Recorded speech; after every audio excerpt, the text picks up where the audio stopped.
적발장을 서울중앙지검에 제출했습니다.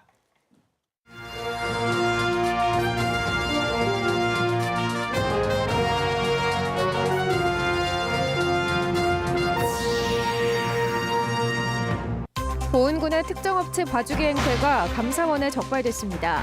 감사원이 전 보은 군수에 대한 수사를 대검찰청에 요청했습니다. 노조 활동을 빙자해 건설 현장을 돌며 금품을 갈취한 조직폭력배 등이 구속됐습니다. 유령 노조도 차렸습니다. 팬데믹 종식으로 해외여행 수요가 급증하고 있지만 청주공항 국제선 취항은 늦어지고 있습니다. 전 세계적인 항공기 확보 경쟁이 붙었습니다. 충북의 비회원제 골프장 대부분이 대중형으로 전환됩니다. 정부의 그린피 상한을 따르게 됐는데 그래서 그린피가 잡힐까 전망이 분분합니다.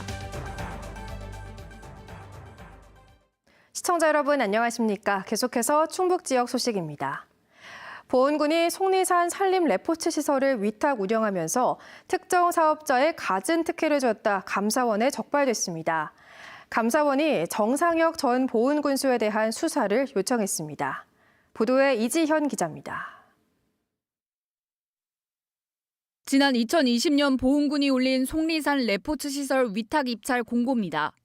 응급처치 자격증을 가진 전문 요원을 3명 이상 보유하도록 제한을 뒀습니다. 이 공개 입찰은 유찰만 6차례, 7번 만에 낙찰로 운영자를 정했습니다. 그런데 낙찰자가 제출한 건 응급처치 자격증이 아닌 온라인 응급처치 교육 이수증. 입찰 참가 자격도 없었던 건데 보은군은 그대로 계약을 진행했습니다. 나아가 최초 계약기간 만료 후에도 10년간 계약기간을 연장할 수 있도록 특혜도 줬다는 게 감사원의 지적입니다. 그 당시에 그 교육 수료증을 이제 확대 해석해가지고 인정을 해줘서 이제 현재까지 운영이 돼 왔던 거거든요. 특혜는 여기서 끝나지 않았습니다. 코로나19를 핑계로 2차례에 걸쳐 사용료 6,600여만 원도 감면해줬습니다. 피해 입증 서류도 없어 감면 기준에 해당하지 않았지만 정상혁 당시 군수의 위법한 지시로 가능했다는 게 감사원 감사 결과입니다. 실무자들이 여러 차례 불가 검토 결과를 보고했지만 묵살됐습니다. 결국 감사원은 공유재산법 위반, 직권남용과 업무상 배임 등의 혐의로 정정 군수를 대검찰청에 수사 요청했습니다. 또 정정 군수를 포함해 속리산 레포츠 시설 위탁과 관련해 징계 요구를 하는 등 전현직 보은군 관계자만 8명을 지적했습니다. 공개된 거에 대한 처분 요구서에 대한 거는 저희가 지금 다 이행을 하려고 하고 있어요. 내용이 너무 많아서. 한편 보은군은 농어촌버스 보조금 운송 원가의 적정 책정 여부를 검토하지 않았다가 6년 동안 7억 원을 과다 지급한 사실도 이번 감사원 감사에 적발됐습니다. MBC 뉴스 이지연입니다. 단양군의 한 직원이 직영 관광시설 수입금을 상습적으로 빼돌렸다가 감사원에 적발됐습니다. 감사원은 2018년부터 2019년까지 현금 수입금 일부를 빼돌리거나 중간 수납 계좌에서 임의로 인출하는 수법으로 11차례에 걸쳐 1,670여만 원을 가로챈 단양군청 수입금 출납원 보조자를 적발해 최고 징계 수위인 파면을 요구했습니다. 또 수입금 세입 처리를 확인하지 않은 관리자에게도 징계를 요구했습니다. 적발된 직원은 가상화폐 투자금 등을 마련하기 위해 군 금고로 들어가야 할 수입금에 손을 댄 것으로 전해졌습니다. 유령 노조를 만든 뒤 건설 현장마다 집회를 이어가며 돈을 뜯어낸 조직폭력배 일당이 구속됐습니다. 소규모 노조와의 연대를 통해 세를 과시하기도 했습니다. 이채연 기자입니다. 붉은 띠를 맨 장정 수십 명이 새벽부터 아파트 건설 현장을 막아섰습니다. 일부러 소음 민원을 발생시키기 위해 음향 장비를 동원해 음악까지 틀어놨습니다. 레미콘 차량 등 공사 차량 진입을 막기도 했습니다. 표면적으로는 불법 작업 지시를 감시한다든지 노조 원래비를 요구하는 집회입니다. 지난해 4월부터 8개월간 청주, 진천 등 충북 건설 현장 14곳이 이들에게 건넨 돈이 8,100만 원. 돈을 안 주면 공사 일정에 차질을 주거나 불법 행위를 찾아 신고하겠다고 협박했습니다. 소음 민원 신고를 일으키기 위해 집회 신고만 209차례나 내기도 했습니다. 피해 업체들은 공사 지연에 따른 비용 부담을 우려해 돈 요구를 거절하기 어려웠습니다. 거의 협박이죠, 협박. 집회 신고를 별미로 와서 한 달에 얼마씩 해가지고 몇 개월을 끊어주라는 식으로 이야기를 해요. 그런데 이들이 내세운 노조에 정작 건설 현장 노동자는 없었습니다. 청주의 조직폭력배 일당이 지난해 건설 현장을 갈취하려 만든 유령 노조였습니다. 2명 이상이 노조를 만들겠다고 신고하면 쉽게 노조를 만들 수 있다는 점을 노렸습니다. 세를 과시하기 위해 별도의 구인 광고로 집회 참가자를 끌어모으고 소규모 노조와 연대하기도 했습니다. 월 250만 원 지급, 4대 보험 가입, 노조 활동을 하기 위함 이렇게 해서 취직을 하게 된 거고요. 집회 신고를 하거나 아니면은 집회 현장에서 이제 조끼를 입고 직접 시위에 참가하는. 노조에 쓰겠다고 받아간 돈은 대부분 개인이 사적 용도로 썼습니다.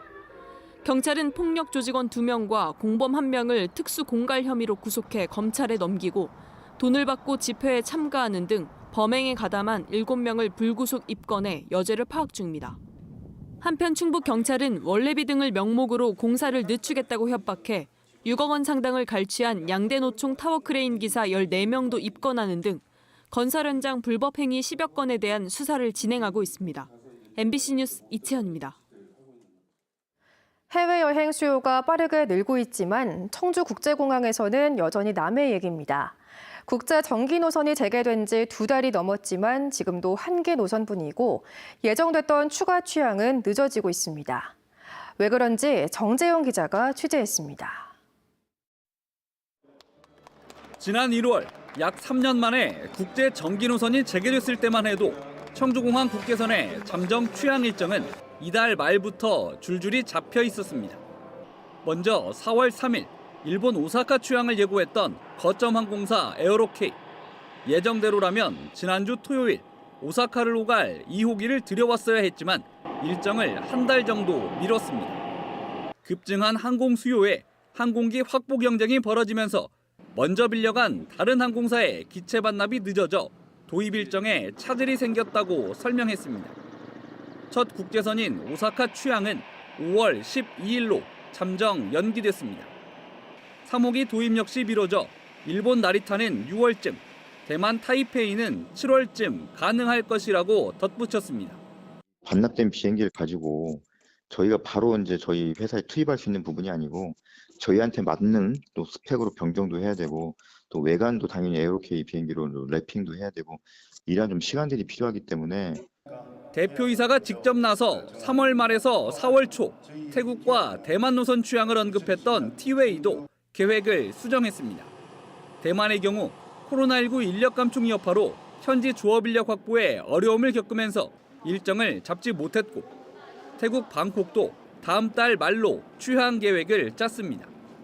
다만 5월 중순 일본 오사카, 6월엔 베트남 야짱과 중국 옌지 취항을 추가로 예고하고 있습니다.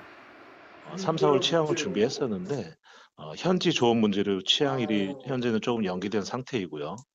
기타 이제 나머지 노선들이 좀 확대가 되었습니다. 다른 노선은 4월부터 시작해서 청주공항의 첫 미주 노선인 오사카 경유 괌 노선을 운항했던 제주항공은 취항 재개 계획이 없습니다. 코로나19 사태로 항공기를 8대 줄였는데 전 세계적으로 항공기 확보 경쟁이 붙으면서 재도입에 난항을 겪고 있다고 밝혔습니다. 지방공항 국제선 운항은 올해 넉 대를 들여온 다음 검토할 수 있다고 설명했습니다. 국제 정기 노선 재개에 석 달째를 맞았지만 베트남 다낭 1개 노선뿐인 청주국제공항. 충청북도는 기존 국제 노선 재개에 1억 원, 신규 정책 노선 취항은 최대 5억 원을 항공사에 지원할 계획입니다. MBC 뉴스 정재영입니다. 기꺼이 친일파가 되겠다는 발언으로 논란이 일자 열흘 만에 사과한 김영환 충북지사가 논란을 마무리 짓고 도정에 집중하겠다는 뜻을 밝혔습니다. 김 지사는 도청 확대 간부 회의에서 강제징용 배상 문제와 관련한 글로 논란과 파장이 있었고 이 문제로 도정에 차질을 빚은 것을 안타깝게 생각한다며 이같이 말했습니다.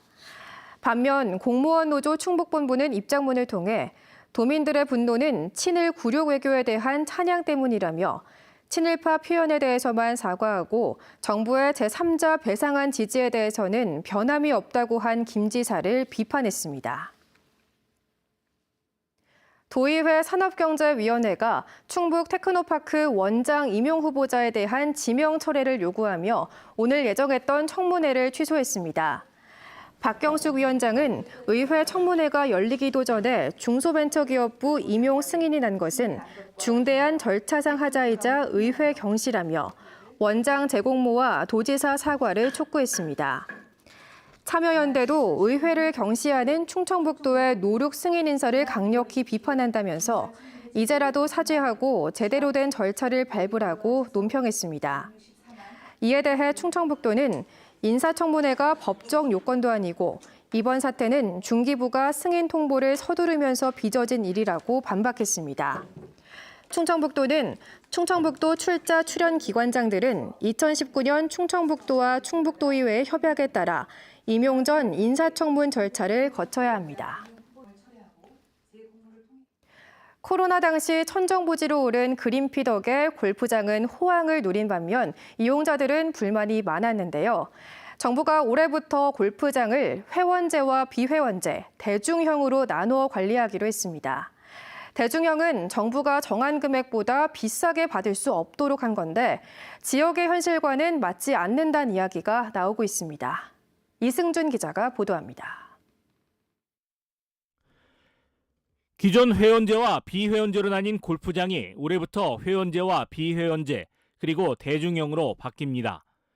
대중형 골프장은 4월에서 6월 그리고 9월에서 11월의 이용료, 즉 그린피를 평일 18만 8천 원, 주말 24만 7천 원보다 낮게 정해야 합니다. 비회원제 골프장은 1인당 1만 2천 원의 개별 소비세와 교육세, 농어촌 특별세, 부가가치세까지 2만 1,120원이 부과됩니다. 즉 대중형 골프장은 정부가 정한 계절별 평균 요금을 따르는 대신 2만 원 상당의 세금과 재산세 감면 혜택을 받게 되는 것입니다. 현재 충북에서 영업 중인 골프장은 모두 40곳. 이 가운데 청주 그랜드와 진천 철룡, 충주 스타 등 5곳이 회원제를 유지 중입니다. 비회원제 35곳 가운데 32곳은 대중형 전환을 신청했습니다.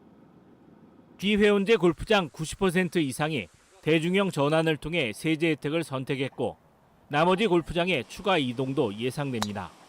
저희가 취합을 해서 검토한 거를 문체부에 올리면 30일 이내에 검토 결과를 보내주면 그걸 대상으로 대중형 골프장이 지정이 되는 절차입니다.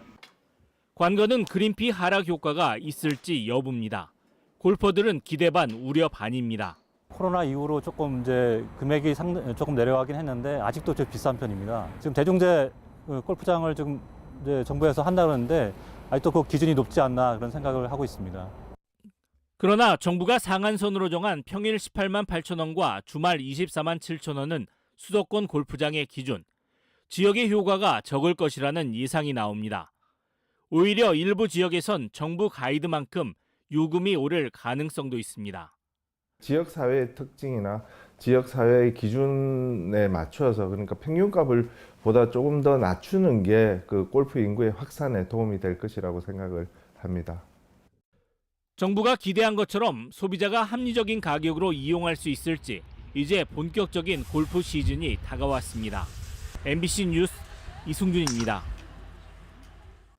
오늘 오전 8시쯤 보은군 수안면 당진 영덕고속도로 영덕 방향의 한 조린쉼터에서 불에 탄 승용차 안에서 40대가 숨진 채 발견됐습니다.